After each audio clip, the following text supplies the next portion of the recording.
DD Bihar के morning live show Bihar बिहान में आप सभी दर्शकों का स्वागत। मैं हूं आपकी अपनी होस्ट निहारिका। चलिए इस कार्यक्रम की शुरुआत एक प्रश्न पूछ कर करने वाली हूं और मैं आपसे कहूंगी, कैसी दुनिया देखना चाहते हैं आप? और यकीनन आपका जवाब होगा हरे भरे पेड़ पौधों वाली दुनिया, शुद्ध जल और स्वच्छ वायु वाली दुनिया, हंसते मुस्कुराते खिलखिलाते चेहरों वाली दुनिया। पर अब जरा वास्तविकता पर नज़र डालिए, अपने आसपास देखिए और बताइए कैसी बना रहे हैं हम दुनिया। सीमेंट और इस्पात के साथ बड़े बड़े गगनचुंबी इमारतों वाली दुनिया, प्रदूषित जल और वायु वाली दुनिया और पर्यावरण प्रदूषण की समस्या से चिंतित चेहरों वाली दुनिया। ठहर कर सोचने की ज़रूरत है। दर्शकों, आज हम मनाते हैं विश्व पर्यावरण स्वास्थ्य दिवस और कार्यक्रम बिहार बिहान में आज इसी महत्वपूर्ण विषय पर हम बातचीत करने वाले हैं। पर कार्यक्रम की शुरुआत करेंगे अनमोल वचन से। अनुभव हमारे जीवन में हमें बहुत कुछ सिखाते हैं और जब अनुभवी व्यक्तियों के कथन हमारे समक्ष होते हैं तो यकीनन वो अनुकरणीय होते हैं और हमारे जीवन के लिए हमेशा सही मार्ग दिखाते हैं। तो आइए आपको दिखाते हैं क्या है आज का अनमोल वचन। नजर डालते हैं।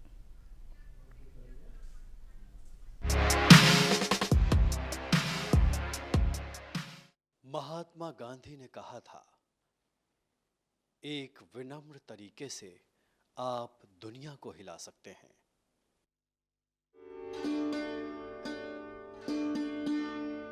हमारे साथ स्वागत करिए हमारे आज के विशेष मेहमान श्री कवि निशांत भारद्वाज जी का। निशांत जी, बेहद अभिनंदन, स्वागत आपका कार्यक्रम में। एक विशेष दिन पर आपसे मुलाकात हो रही है। आज हम मनाते हैं विश्व पर्यावरण स्वास्थ्य दिवस, तो यहीं से शुरुआत करूंगी। लगातार आप जुड़े रहे हैं, पर्यावरण संरक्षण के लिए आप काम कर रहे हैं, क्या विशेष कहना चाहेंगे आज के दिन? जब हम पर्यावरण की बात करते हैं, जब हम बात करते हैं नेचर कंजर्वेशन का, तो कंटेम्प्रेरी सिचुएशंस को देखते हुए मुझे लगता है कि या आज की जो भाषा है, भाषीय स्तर पे हम इस बात को देखते हैं कि एक अवेयरनेस कैंपेनिंग है जो कि वर्ल्ड वाइड हम लोग सेलिब्रेट करते हैं। मगर मैं चाहूँगा कि कुछ चीज़ें जो हैं, जब तक उसकी हिस्टोरिकल बैकग्राउंड को हम नहीं समझते हैं तब तक यथार्थ उसकी जो वास्तविकता है वो हम लोग के सामने नहीं आ पाता है। सेकेंड वर्ल्ड वार के बाद इंडस्ट्रियल रेवोल्यूशन की शुरुआत होती है और बहुत रफ्तार से पूरी विश्व में फैलती है जी। और उस समय तमाम जो लोग हैं, साइंटिस्ट हैं, डिफरेंट फील्ड में काम करते हैं, तो पर्यावरण एक अलग क्षेत्र उभरता है जो कि 80 के दशक में, और 1986 में इंटरनेशनल फेडरेशंस, वर्ल्ड हेल्थ जो ऑर्गेनाइजेशंस हैं, वो इस तरह से तमाम पहलुओं पे काम करती है। और हम लोग विश्व पर्यावरण स्वास्थ्य दिवस 2011 से मनाते आ रहे हैं। लगभग 13 वर्ष से ये प्रोग्राम चल रहा है और इस प्रोग्राम के तहत हर वर्ष एक नई थीम के साथ जी काम करते हैं। जैसे इस बार अगर हम लोग ग्लोबल पेंडेमिक का शिकार हुए, पूरी विश्व इसके चपेट में आया, तो हमें ये देखना है कि हम किस तरह अपने प्रकृति के साथ जीवन शैली को रख रहे हैं। आखिर हमें इसकी ज़रूरत क्यों पड़ी? इसकी ज़रूरत इसलिए पड़ी क्योंकि अगर हम जो प्राकृतिक संदर्भ है, जो जैविक घटक है, उसके बीच अगर हम हस्तक्षेप करते हैं, बिल्कुल, जो कि उसकी मर्यादा के अधीन होती है, तब हमें तमाम समस्याओं से जूझना पड़ता है। और इसके लिए इस वर्ष जो विश्व स्वास्थ्य पर्यावरण जिस तरह से उसका जो गाइडलाइंस है, उसमें है कि हमें इस बार विश्व ग्लोबल पब्लिक अवेयरनेस को लेकर काम करना है कि हम हर लोगों के बीच कैसे इस मैसेज को पहुंचाएं कि लोगों को ये समझना हो कि क्यों इन्वायरमेंटल कंजर्वेशन, क्यों पर्यावरण स्वास्थ्य सबसे इम्पॉर्टेंट है। क्योंकि पर्यावरण स्वास्थ्य अगर रहेगा तभी मानव जाति और जो भी जैविक घटक हैं वह स्वस्थ रहेंगे। बिल्कुल। और सबसे अच्छी बात जो आपने कही, आपने थीम के बारे में बताया। इस वर्ष जो विश्व पर्यावरण स्वास्थ्य दिवस है, इसका जो थीम है वो ये कहता है कि आम लोगों को जागरूक करना बहुत ज़रूरी है और शायद पर्यावरण संरक्षण के लिए ये बेहद अहम पक्ष है, क्योंकि हम आप सभी इस धरा से जुड़े हैं, इस पर्यावरण से जुड़े हैं, और अगर छोटी सी भी कोशिश करते हैं अपने स्तर पर तो वो कहीं ना कहीं पर्यावरण को संरक्षित करता है। तो आम जनता तक इस बात को पहुंचाना कि आप कैसे काम करें ताकि पर्यावरण प्रदूषित ना हो, पर्यावरण का हम संरक्षण करें, ये बहुत ज़रूरी है। आपने अपना पूरा जीवन पर्यावरण संरक्षण के लिए समर्पित किया है और आपके कार्यों में वो दिखता है। मैं शुरुआत करूंगी आपकी अपनी शिक्षा दीक्षा से, कैसे पढ़ाई की और ये रुझान कैसे आया पर्यावरण संरक्षण के प्रति? मेरा घर अमामा पड़ता है जो कि अच्छा। नवादा जिला में रजौली प्रखंड के पास है। हमारी पूरी प्रारंभिक पढ़ाई जी। गांव से हुई और गांव की जो सरकारी स्कूल है वहाँ से मेरी पढ़ाई हुई। वहाँ से अध्ययन करने के बाद जब हम 12th करते हैं तो गांव में एक कहावत होता है कि अगर आप फर्स्ट डिवीज़न लाते हैं तो आपको पटना आने का मौका मिलता है।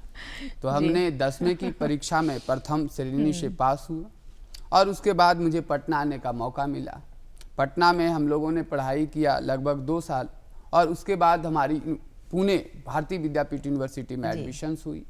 वहाँ पे हमने अध्ययन किया। उसके बाद सेंट्रल यूनिवर्सिटी झारखंड, जहाँ पे काफ़ी संघर्षशील वातावरण देखने को मिला। वो आदिवासी, वो जनजाति, वो लोग, वो पिछड़े, उन सारे लोगों के बीच एक स्नेह, एक प्यार और एक भावना जुड़ा जिससे कि हमारा जो अपना एक जो मानवता के तौर पे जो एक सोचने का जो तरीका है वो बदल गया। तो झारखंड में हमारी पढ़ाई अंतर्राष्ट्रीय अध्ययन में हुई, इंटरनेशनल रिलेशंस। और फिर मैं भारत के विभिन्न क्षेत्रों में, जैसे कि केंद्रीय विश्वविद्यालय गुजरात में हमने जर्मन स्टडीज किया, जर्मन भाषा की पढ़ाई किया और उसके बाद हमने पौंडीचेरी यूनिवर्सिटी जाकर पॉलिटिक्स एंड इंटरनेशनल स्टडीज में पोस्ट ग्रेजुएट किए। और इन सारे पहलुओं के बीच हमें विभिन्न शहरों का सफ़र रहा और मैं बचपन से ही काफ़ी किसानों से जुड़ा रहा हूँ, क्योंकि गांव में जब रहा हूँ तो मेरा मानना है कि मेरा बचपन, वो स्कूल, वो कच्ची सड़कें, उड़ती धूल, लहकते बाग, महकते फूलों, मेरे खेत, मेरा खलिहान, में सबको ढूंढ रहा हूँ।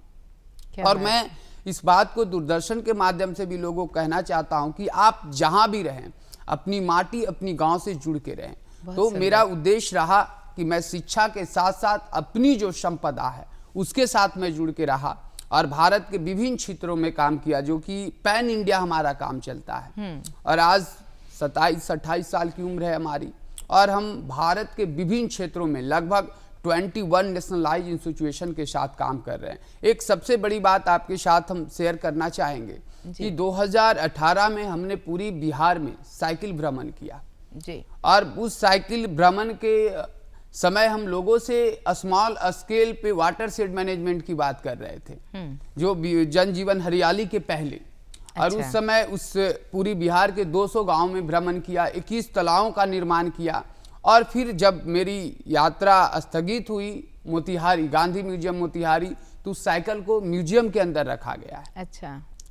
तो ये यात्रा था कि रैली फॉर पॉन्ड्स के जी। नेम से हम लोग डेडिकेट किए थे कि छोटे छोटे स्मॉल स्केल पे वाटर शेड मैनेजमेंट होना चाहिए, क्योंकि हम जिस क्षेत्र, मगध के क्षेत्र आते हैं और मगध के प्रांत में सुखाड़ बहुत होता है, बहुत प्रॉब्लम्स होता है। तो किसान हमेशा, हम कहते हैं ना कि कुछ भी बदला नहीं फलाने, सब जैसा का तैसा है, ये मत पूछो, ये पूछो कि आम आदमी कैसा है। तो जो हमारे बीच जो सबसे ज़्यादा समस्या है, हम हमेशा बात करते हैं, हम किसी के अगेंस्ट नहीं है, मगर इस बात को कहते हैं कि आज तक जो किसानों की दशा और दिशा में बदलाव नहीं आया। तो मुझे लगता है कि ये जो मेरा जीवन है वो समर्पित है पर्यावरण के लिए, और पर्यावरण के लिए इसलिए समर्पित है क्योंकि मैं भारतीय किसानों और भारतीय जनमानस के लिए काम करना चाहता हूँ। क्या बात है। जब आप अपने बारे में बता रहे थे तो मैं महसूस कर पा रही थी, किसान परिवार का बेटा जिसे धरती से प्यार है, जिसे धरा से प्यार है, जिसे पर्यावरण से प्यार है, और आपने समर्पित किया है अपना जीवन पर्यावरण संरक्षण के लिए। हालांकि कृषि का काफ़ी विकास हुआ है और धीरे धीरे परिवर्तन दिख भी रहा है, पर हाँ ये भी सही है कि इस ओर और प्रयास करने की ज़रूरत भी है। अगर मैं बात करूँ आपके एक मुख्य अभियान की, जिसे आपने नाम दिया है सेव रिवर अभियान, तो इसको शुरू करने के पीछे आपका उद्देश्य क्या था?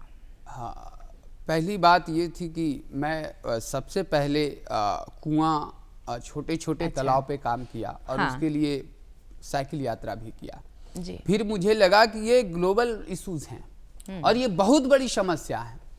तो हमें कुछ अलग सोचना चाहिए जी। फिर मुझे लगा कि जब हम स्टडी करते हैं, बहुत सारी किताबों को हमने पढ़ा, और फिर मुझे लगा कि जितने सारे शहर हैं, जितने सारे बड़े शहर हैं, उन सारा का विकास बेसिन ऑफ रिवर हुआ है। चाहे आप भारत की बात करें या भारत से दूसरे देश की बात करें। ये ऐतिहासिक हाँ, तथ्य भी है। और प्राचीन समय में भी ज्यादातर जो राजधानी थी, राजधानियां जो थी, वो सारे बेसिन ऑफ रिवर थे। तो मानव संस्कृति का जो विषय है वो नदी है, मानव जीवन का जो विषय है वो नदी है। फिर हमने भारत नदी अभियान का शुरुआत किया। अच्छा। और उस अभियान के तहत हमने 500 करोड़ वृक्षारोपण की पहल को कायम रखा। मैं इस बात को इसलिए कह रहा हूं कि जब हम नदी को नहीं बचा पाएंगे तो हम जंगल को भी नहीं बचा पाएंगे, और जब जंगल नहीं रह पाएगा तो हम कृषि जीवन को विनाश रूप देंगे। तो इन सारी तथ्यों के बीच नदी जो है, रिवर जो कोर पार्ट है, इसलिए रिवर नदियों पे काम करना सबसे जरूरी है। और इस विषय को देखते हुए हमने भारत नदी अभियान सेव रिवर कैंपेन को स्टार्ट एक बड़ी बात आपने ये कही कि आपने महसूस किया कि नदियों का हमारे जीवन में अहम स्थान है और नदियों को संरक्षित करना बेहद आवश्यक है, और इस उद्देश्य के साथ आपने इस अभियान की शुरुआत की। किस तरह की समस्याएं ज़्यादा दिखती हैं नदियों से जुड़ी हुई, और आपके इस अभियान के क्या विभिन्न आयाम हैं, क्या कार्य कर रहे हैं इसके तहत? खासकर नदी में जो सबसे बड़ी प्रॉब्लम्स हैं जी। कि वाटर लेवल जो रिवर्स में थे वो सारे रिवर्स में 40% डिक्रीज कर गए, और ये सबसे बड़ी प्रॉब्लम्स हैं, ये ग्लोबल इश्यूज है। और दूसरी बात कि नदी का सिर्फ तात्पर्य ये नहीं होता है कि सिर्फ हम बड़ी बड़ी नदियों की बात करें, जैसे कि हम सिर्फ गंगा को लेकर अभियान करें, सिर्फ हम यमुना को लेकर अभियान करें। छोटी छोटी नदियां हैं जिससे कि बड़ी नदियां से जुड़कर ट्रिब्यूटरी रिवर्स जो हैं उससे कनेक्ट होकर जो कृषि के लिए इरिगेशंस थे, उन सारी नदियों का नष्ट हो जाना, यह मानवता का खात्मा है। और ये चीज हमें देखने को मिल रहा है। जैसे कि आज हम पटना में हैं, अब पुनपुन रिवर को माना जाता था कि इसमें कभी पानी हमेशा रहता था, मगर आज हम अपने परिवेश में, इसलिए पुनपुन का एग्जाम्पल लिया क्योंकि ये हमारे अगल बगल है और सभी लोग परिचित हैं। तो आप जिस तरह से तमाम नदियों को खात्मा को देख रहे हैं, कैसे नदी विलुप्त हो रही है, जैसे कि हम गया में देखते हैं फल्गु रिवर्स की, इसकी रेडियस बहुत कम है, मगर पहले जो फल्गु की स्थिति थी आज वो स्थिति में बहुत बदलाव आया है। तो मुझे ये संकेत तो हमें मिल रहा है, और अगर इस चीज को अगर हम नहीं समझते हैं तो हम आने वाले पीढ़ी के लिए क्या बचा कर रखेंगे। इसलिए हमें लगता है कि हम सभी लोगों को खासकर नदी संरक्षण को लेकर एक अध्ययन की जरूरी है, और हर एक लोगों के बीच इसके बारे में पूरी जानकारी देने की जरूरत है कि हमें किस तरह से काम करना और नदी का क्या इंपॉर्टेंस है, क्या महत्व है, उसको समझने की जरूरत है। इसे लेकर, और इसकी जो आपने कहा कि समस्याएं क्या है, समस्या ये है कि नदी अब स्वयं, हम लोग हमेशा बात करते हैं कि जल को रास्ता नहीं चाहिए, जल खुद अपनी रास्ता को खोजती है। तो मुझे लगता है कि नदी के बीच हम लोग हस्तक्षेप ज्यादा किए। एक तरफ इंडस्ट्रीज हुआ, दूसरी तरफ जो गार्बेज हैं, और जिस तरह से आप ड्रेनेज वाटर को डायरेक्टली फ्लो कर रहे हैं रिवर्स में, रिवर्स का एक अपना एटमॉस्फेयर है, उस एटमॉस्फेयर में बहुत सारे जीव जंतु हैं। अगर आप जहरीले पदार्थ को नदी के साथ जोड़ देंगे तो उसकी एटमॉस्फेयर पूरी तरह से समाप्त हो जाती है, जिसके कारण तमाम समस्याएं उत्पन्न हो रही है। तो नदी का विघटन में सबसे जो महत्वपूर्ण जो इश्यूज हैं, जो प्रॉब्लम्स हैं, वो ये हैं। इसलिए हम हमेशा बात करते हैं नमामि गंगे के तहत एक बड़ी योजना है भारत सरकार की, और उसके तहत हम बात करते हैं मॉनिटरिंग, हम इंडस्ट्रियल वाटर को कैसे मॉनिटरिंग करें, सीवेज सिस्टम्स को कैसे डेवलप करें ताकि हम फिल्टरेशंस करें वाटर को और फिर सप्लाई करें। मगर मॉनिटरिंग जो सिस्टम्स है वो अपडेट्स नहीं है, उसको सही तरीके से देखा नहीं जा रहा है, और इस पे कार्य करने की जरूरत है। तो सबसे जो बड़ी समस्या है ड्रेनेज वाटर का फ्लो होना। दूसरी जो समस्याएं हैं जिधर हम नहीं जाते हैं, एक तरफ हम बात करते हैं कि इंफ्रास्ट्रक्चर डेवलपमेंट की, नदी को हट को पहाड़ होता है, पहाड़ से जो पानी आते हैं उससे नदी का रास्ता बनता है। तो हम जिस तरह से पहाड़ों को तोड़ रहे हैं, ये एक मूलतः सबसे बड़ी समस्या है। दूसरी समस्या है कि नदी का हट, जिसे हम बालू कहते हैं, उस बालू को हम इतने ज्यादा मात्रा में उपयोग कर रहे हैं जो कि नदी का विनाश का कारण बन रहा है। अगर रिवर का ब्लड जो है वो सैंड है, तो हम किस तरह किस ऑब्जेक्टिव के साथ काम कर रहे हैं ये हमें समझना होगा। मैं फिर इस बात को रखता हूं कि मैं किसी के अगेंस्ट नहीं हूं, मैं ये नहीं कह रहा हूं कि औद्योगिकरण गलत चीजें हैं, मगर सब चीज को समझते हुए हमें काम करना है कि किस दिशा में हमें जाने की जरूरत है। अगर कल होकर पहाड़ नहीं रहेंगे तो फिर हमारे पास क्या है। इसीलिए सस्टेनेबल डेवलपमेंट कॉन्सेप्ट की हम बात करते हैं, रिन्यूएबल एनर्जी की हम बात करते हैं। और नदी बहुत बड़ी स्रोत है, नदी आपकी हाइड्रो पावर की सोर्स है, तो नदी से हमें इतनी सारी चीजें मिलती है। इसलिए हमें लगता है कि नदी को लेकर समृद्ध होने की जरूरत है, सभी के अंदर एक समन्वय हो और नदियों को बचाने की अभियान हर जनमानस की अभियान होनी चाहिए। आपने बहुत विस्तार से बताया निशांत जी कि जो नदियां हैं उनके साथ क्या समस्याएं आ रही हैं। पहली मुख्य बात ये कि जल स्तर गिरता चला जा रहा है और ये सोचनीय विचारणीय प्रश्न है।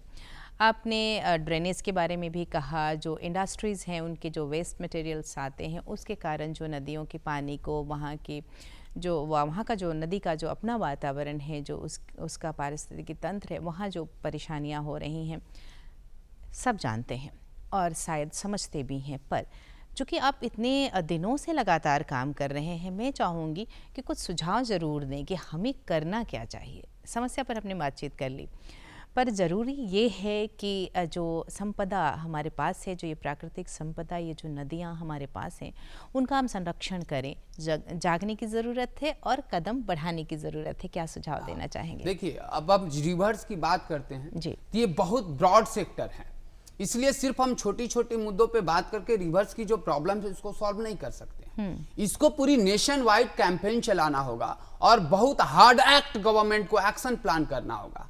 जैसे कि हम लोग बात करते हैं हमेशा छोटी छोटी चीजें कि हमें प्लास्टिक बैन करना चाहिए, हमें नदियों को कचरा नहीं नदियों के बगल में फैलाना चाहिए, ये सब सारा चीज सही है, मगर हमें नेशन वाइड हार्डकोर प्रोग्राम्स को रन करना होगा कि जैसे कि इंडस्ट्रियल जो वेस्टेज हैं वो सबसे बड़ी इश्यूज हैं। दूसरी इश्यूज हैं जिस तरह से सैंड माफिया नदी को लेकर काम कर रहे हैं, ये बहुत बड़ी इश्यू है। जिस तरह रॉक माफिया पहाड़ों को तोड़ रहे हैं, ये सारे जो हैं, तो हमें क्या है कि अगर हम लोग किस तरह से एक जनमानस, एक आम आदमी कैसे पार्टिसिपेट कर सकता है। मैं इस बात को रखता हूं कि नदी जो है, नदियों को संरक्षण देना हमारा कार्य है और हमारा कर्तव्य बनता है। हमें क्या है, छोटी छोटी चीजें, जैसे एक आम आदमी क्या कर सकता है, नदी के बीच कचरा नहीं फैला सकता है, क्योंकि नदी में जिस तरह से जो जीव जंतु हैं, बहुत सारे जो प्लास्टिक वेस्ट होते हैं, तो प्लास्टिक वेस्ट को हम बचा सकते हैं, हम रिसाइकलिंग यूज कर सकते हैं। ये सब सारे पहलुओं पे एक आम आदमी कार्य कर सकता है। बिल्कुल सही कहा आपने। और सच पूछा जाए तो सरकार भी जागृत है, कई योजनाएं इस पर काम कर रही हैं, कई कानून भी बनाए गए हैं और हम सभी इस पर प्रयास ज़रूर कर रहे हैं। पर छोटे प्रयासों की भी अपनी एक अलग अहमियत है। हमें कभी कभी लगता है अरे हमने किया क्या, इतना थोड़ी सी सामग्री तो जल में डाला है, इतनी बड़ी जल संपदा है, हमारी छोटी सी सामग्री से क्या होने वाला है। पर वो छोटी सी सामग्री मिल करके जल को कितना नुकसान पहुंचाती है, ये सोचने की आम जनता को बेहद ज़रूरत है। बात करूंगी आपके एक अन्य कार्यक्रम के बारे में भी। जो अभियान आपने चलाया है वो है 500 करोड़ जो पेड़ पौधे हैं उनका प्लांटेशन का आपने काम शुरू किया है, अभियान के तौर पर इसे लिया है।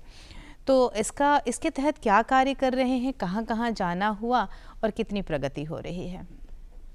मिशन 500 करोड़ प्लांटेशन का उद्देश्य यही रहा है, क्योंकि जिस तरह से डिफॉरेस्टेशन हो रहे हैं जी, काफ़ी पेड़ों की कटाई हो रही है, वो कंस्ट्रक्शन डेवलपमेंट को भी लेकर काफ़ी पेड़ों की कटाई हो रही है। और जब हम किसी वृक्ष को काट देते हैं तो उसका एक ये नहीं है कि हम 2 साल में वृक्ष रेडी कर सकते हैं, इसलिए हमें पेड़ों की संख्या सरप्लस तरीके से रखना होगा। ये नहीं कि हमने 10 पेड़ काटा 20 पेड़ लगा दिया तो उस बैलेंस हो जाएगा, ऐसा नहीं है। इसलिए हमारा उद्देश्य है कि 500 करोड़ प्लांटेशन ड्राइव को हम लोग रन करें। यूएनईपी का रिपोर्ट जब हम पढ़ते हैं, यूनाइटेड नेशनल डेवलपमेंट प्रोग्राम्स का, कनाडा में पर व्यक्ति पे 10,000 पेड़ हैं और भारत में पर व्यक्ति पे सिर्फ 28 पेड़ हैं। चाइना में पर व्यक्ति पे 123 पेड़ हैं। अच्छा, तो हम अगर यूएनईपी का रिपोर्ट भी देखते हैं तो हम बहुत पिछड़े हुए हैं और हम लोग को एहसास तब तक नहीं होता है जब तक हम समाप्त नहीं हो जाए। तो ये जो है वो सबसे बड़ी इश्यूज है। अब हमारी अभियान 500 करोड़ का जो रोड मैप है वो इस तरह है कि भारत में जितने नेशनल हाईवे हैं जी, वो हर नेशनल हाईवे के 100 किलोमीटर पे हमारा नर्सरी पॉइंट होगा। वहां पे नर्सरी होगा और उस एक नर्सरी का एक्सेस 1 लाख पॉपुलेशन होंगे, जिनके साथ हम मिलकर, वो फार्मर हों या वहां के लोग हों या स्कूल के बच्चे हों, अच्छा। उन सारे स्टेक होल्डर के साथ मिलकर हम प्लांटेशन ड्राइव को रन करेंगे। 2025 तक इस मॉडल को हम पूरी भारत में लॉन्च करेंगे और अभी इसकी शुरुआत हो चुकी है और अभी हम भारत के 21 राज्यों में काम कर चुके हैं। अच्छा, और अभी हमारा 2016 से 5 लाख प्लांटेशन ड्राइव अप्रोक्स हम पूरा कर चुके हैं। अच्छा, हम हर वृक्षारोपण के साथ बहुत ही सरल तरीके से आते हैं कि हमारा सैपलिंग साइज क्या होगा। हम कोई छोटा पेड़ नहीं लगाते हैं। हमारा सैपलिंग साइज, स्टैंडर्ड साइज 3 से 4 फीट का प्लांट होता है। हर प्लांट पे हमारा QR कोडिंग है, जो GIS के साथ उसको कोलैबोरेट करते हैं कि if you are anywhere in this world you will find out where is the tree citation. अच्छा। जो हमारे डोनर होते हैं, जिनके सब्सक्रिप्शन से हम प्लांट लगाते हैं, वो अपने पेड़ को देख सकते हैं कि उनका पेड़ कहाँ है। बहुत सुंदर। तो हम पूरी तरह से इसको पूरी सिस्टमैटिक वे में, सिस्टमैटिक अप्रोच के साथ काम करते हैं। हमारे साथ ये भी बातें होती है कि 500 करोड़ वृक्ष कैसे पॉसिबल है। बहुत सारे इन्वायरमेंटल साइंटिस्ट से हमारी फाइट हो चुकी है इस बात को लेकर। तब मैंने इस बात को रखा, मैं साबित तो बहुत पहले से कर रहा था कि भारत उस दिशा में है जो विश्व को आईना दिखाता है और भारत के युवाओं को इसके लिए प्रिपेयर्ड होना चाहिए, क्योंकि भारत में हम कहते हैं कि युवाओं का देश है। Out of 65% population under the age of 35, तो हम युवाओं का देश है और कैसे नहीं संभव है। जब कोविड जैसी समस्याएं आई तो एक दिन में 1 करोड़ वैक्सीनेशन लगा। जब एक दिन में 1 करोड़ वैक्सीनेशन लग सकता है तो प्लांट क्यों नहीं। ये क्वेश्चन हमारे देश के युवाओं से है कि हम देश को बचाने के लिए नहीं, हम विश्व को आईना दिखाते हैं। हम विश्व के सबसे प्राचीन सभ्यता से आते हैं और उस सभ्यता को जब हम देखेंगे, आज जिस तरह नालंदा हम देख रहे हैं, उस सभ्यता को हम देखते हैं तो नदियों का संदर्भ सबसे इंपॉर्टेंट है। और भारतीय संस्कृति और मानवता का संस्कृति नदियों से जुड़ा हुआ है, इसलिए हमें नदी और वन दोनों की समन्वय को समझना होगा और इसके लिए कार्य करना होगा। और इन दोनों चीज़ों के महत्व को आपने समझा है और इन दोनों अभियानों के साथ आप लगातार काम कर रहे हैं। आपने कहा कि काम है और बड़ा लक्ष्य है तो समस्याएं भी आती हैं। किस तरह की मुख्य समस्याएं आ रही हैं? समस्याएं ये हैं कि आज हम लोग we always with dialogue not with actions. अच्छा, जब हम बहुत सारे इन सिचुएशन के साथ काम करते हैं तो हमने जैसे कि एक्शन की बात करते हैं कि every student should be plant 1 tree inside the campus. अच्छा, तो वहां जो टॉप लेवल स्टेक होल्डर हैं वो कहते नहीं, this you make just like awareness programme, environmental healthy awareness programme, not actions. तो प्रॉब्लम्स क्या है कि हम बातों के बीच ज्यादा हैं और कामों के बीच कम है। इसके कारण जो सबसे बड़ी दूसरी समस्या है कि आज जो हमारा युवा पीढ़ी है, एक तरफ पॉजिटिव है मगर एक तरफ ये भी देखते हैं कि ज्यादातर इंटरटेनमेंट दुनिया में है। मैं ये नहीं कह रहा हूं कि इंटरटेनमेंट एक बड़ी सेक्टर यहां पे काम करने की जरूरत है, मगर जो जीवन है उससे कंप्रोमाइज करके किसी कार्य को करने की जरूरत नहीं। अगर हमारा जीवन ही नहीं रहेगा तो हम क्या कर पाएंगे। जैसे कोविड में सारे लोग घर के अंदर कैद हो गए, 2 साल तक पूरी विश्व शट डाउन हो गया। इसलिए हमें इस बात को समझना होगा कि हम पेड़ के प्रति, हम वृक्षारोपण के प्रति, हम प्रकृति के प्रति कितना सचेत रहते हैं। मूलतः जो समस्याएं ज्यादा कुछ नहीं है, मगर हमें है कि हर लोगों को एक साथ जोड़कर कार्य करने की पहल को स्थापित करना जो सबसे महत्वपूर्ण है। जी शांत जी, आपने इन 2 अभियानों के अलावा कृषि के लिए भी बहुत कुछ काम किया है। आप किसान परिवार से आते हैं और कृषि के माध्यम से जो ग्रामीण जनजीवन है उसे विकसित करने के लिए भी आप लगातार कॉन्फ्रेंसेस करते हैं और आप उन तक जागरूकता पहुंचाने की कोशिश भी कर रहे हैं। मैं चाहूँगी उस पर कुछ जानकारी दें। क्योंकि भारत की जब हम बात करते हैं तो भारत कृषि प्रधान देश है और ये बात को मूलतः हर व्यक्ति जानता है। तो मुझे लगता है कि जिस परिवेश से मैं आया हूँ वो कृषि से पे आश्रित है। ज़्यादातर परिवार 90% जिस गांव में हम हैं वो कृषि पे आश्रित है। तो हमारा हमेशा ये शौक भी रहा है, ये शौक भी है हमारा कि कृषि जो है मानव को एक अलग पहलू से जोड़ता है कि हम खेत खलिहान से जुड़ते हैं, हरे भरे वातावरण से जुड़ते हैं, हम गाय से जुड़ते हैं, हम गांव में रहें तो गाय भी चराए हैं। तो वो सारा जो एक दृश्य है जो हमें जोड़ता है। मैं इसलिए एग्रीकल्चर की बात करता हूं कि एग्रीकल्चर एलाइड सेक्टर, जब हम इन्वायरमेंट, इकोलॉजी और इकोनॉमी की बात करते हैं पूरी वर्ल्ड वाइड, तो एक सबसे इंपॉर्टेंट पहल आता है वो है agriculture and allied sector Indian बिल्कुल कंटेक्स्ट सही। में। और ये ह्यूज लेवल एम्प्लॉयमेंट का भी सेक्टर्स है जिसे हम लोग नहीं मापदंड दे पाते हैं। तो इसलिए हमारा है कि हम एग्रीकल्चर में एक नए इनोवेशंस के साथ आए, एक नए तकनीक के साथ आए, ताकि लोगों के लिए एक अच्छा माध्यम बन सके और जो लोग इस एग्रीकल्चर सेक्टर्स में जुड़े हुए हैं उन लोगों के जीवन शैली में एक बदलाव आए। इसको लेकर हमने तमाम प्रोग्राम्स किया, रूरल डेवलपमेंट पे प्रोग्राम किया, अच्छा। एग्रीकल्चर इनोवेशंस को लेकर बहुत सारे बातें किए, बहुत सारे लोगों को कनेक्ट किए। वो जम्बूसर जामबड़ी है जहाँ मछुआरे लोग हैं, उनके साथ भी हमने काम किया जो कि बड़ौदा से 300 किलोमीटर दूर है। बिहार में भी, नवादा में है, वहाँ पे भी लोगों के साथ हमेशा कनेक्ट होकर, पौंडीचेरी में भी हमने, वहाँ भी सेल्वा कम्युनिटीज़ हैं, बहुत सारे लोग जो है बाढ़ से पीड़ित है, फिर वो छोटे छोटे स्केल्स पे एग्रीकल्चर लैंड्स को एक्वायर करके वहाँ काम कर रहे हैं। तो देश के तमाम हिस्सों में काम करने का मौका मिला। अभी तक हमारी संस्थाएं जो बड़े रोड मैप के साथ एग्रीकल्चर में नहीं आई, मगर हम इन्वॉल्व हैं। इन फ्यूचर हम अच्छे स्तर पे एग्रीकल्चर सेक्टर्स में भी आएंगे जहाँ पे किसानों के समूह के साथ जुड़कर एक बड़ी योजना पे कार्य करेंगे। जी जी, आप पूरी तौर से पर्यावरण के साथ जुड़े हैं, आप रूरल इकोनॉमी को आगे ले जाना चाहते हैं और अपने स्तर पर पूरी तरह समर्पित, आपकी बातों से भी मुझे ये दिख रहा है। पर इसके साथ ही साथ आप लिखते भी हैं, आप एक कवि भी हैं। कुछ पंक्तियां अपनी लिखी हुई सुनाना चाहेंगे हमारे दर्शकों को? मैं एक चीज़, जिस तरह से आज के परिवेश में जो जैसे युवा पीढ़ी और जो बूढ़े और बेटे का जो संबंध और गांव में क्या स्थिति है, उस पे मैंने एक कविता लिखा था कि बूढ़ा खेत जोतता है, बूढ़ा खेत जोतता है, 80 के उमरिया में, जेठ के दोपहरिया में, गन्ना के कियरिया में, बूढ़ा खेत जोतता है, बूढ़ा खेत जोतता है। बूढ़ा जब खेत से घर को लौटता है, बेटे को समझाने का अक्सर प्रयास करता है, वो मानता नहीं है, बाप पे बिगड़ता है, लड़ता है, झगड़ता है, फिर टूट पड़ता है, बूढ़ा खेत जोतता है, बूढ़ा खेत जोतता है। बूढ़े की उम्र भी अब बढ़ती जा रही है, उत्तराधिकारी से उसको डर लग रहा है, बूढ़ा खेत जोतता है, बूढ़ा खेत जोतता है, 80 के उमरिया में, जेठ के दोपहरिया में, गन्ना के कियरिया में, बूढ़ा खेत जोतता है। बहुत बढ़िया। आप अपनी पंक्तियां कह रहे थे और मेरे सामने वो तस्वीर बन रही थी। ये ताकत है कविता की पंक्तियों की, बहुत सुंदर। और मुझे लगता है आपने अनुभव किया है, उन चीज़ों को देखा है जो कविता की पंक्ति के माध्यम से निकल कर आ रही हैं। एक और सवाल आपसे जानना चाहूँगी, क्योंकि बहुत क्षेत्रों में आप काम कर रहे हैं, आम जनता का कितना सहयोग मिलता है और क्या अपेक्षा रखते हैं? देखिए, मैं काम कर रहा हूँ, एक गाँव का बेटा हूँ, आज यहाँ पे हूँ, ये सारे आम आदमी का देन है। ये जो सबसे निम्न लोग हैं वो सबसे ज्यादा देश की प्रगति के लिए आगे आते हैं। वो चाहे रिक्शा चलाने वाले हों या खेत में काम करने वाले मजदूर हैं, उन सारे लोग का सहयोग से ही मैं काम कर पाता हूं। क्योंकि जो उच्चतम श्रेणी में लोग हैं वो डायलॉग में बिलीव करते हैं, मगर जो बहुत नीचे हैं, जिन्हें खाने के लिए सोचना पड़ता है, जिन्हें कमाने के लिए सोचना पड़ता है, वो देश की प्रगति में सबसे ज्यादा भागीदारी निभाते हैं। और ये हमारे अभियान में इस चीज को खास तरह से पता चलता है, क्योंकि मैं सिर्फ और सिर्फ जनमानस के साथ मिलकर इस अभियान को पूरा कर रहा हूं। क्योंकि गांधी जी की एक बात बहुत इंपॉर्टेंट है और लोगों को समझना चाहिए। उन्होंने कहा था कि आप जनमानस के साथ किसी मुहिम को आप जोड़ते हैं तो उसकी सफलता निश्चित तौर पे होती है, और उसी दिशा में मैं कार्य कर रहा हूं। और मुझे लगता है कि इन सारे लोगों को, वो युवा हो या वो ग्रामीण हो, वो किसी तरह के मजदूर हो, वो सभी का सहयोग है।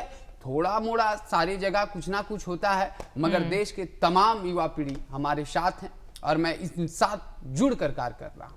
आज के विशेष दिन पर आम जनता से, हमारे दर्शकों से कुछ खास कहना चाहेंगे, कोई अपील करना चाहेंगे? हमारी अपील खासकर हमारे दोस्तों से है जो कि हमारे उम्र के हैं, उनसे है कि आप किसी भी स्तर पे जहां भी रहें, अपने बर्थडे को इन्वायरमेंटल डे में सेलिब्रेट करें। और हमारी संस्था का रोड मैप है, you will celebrate your birthday as a environmental day.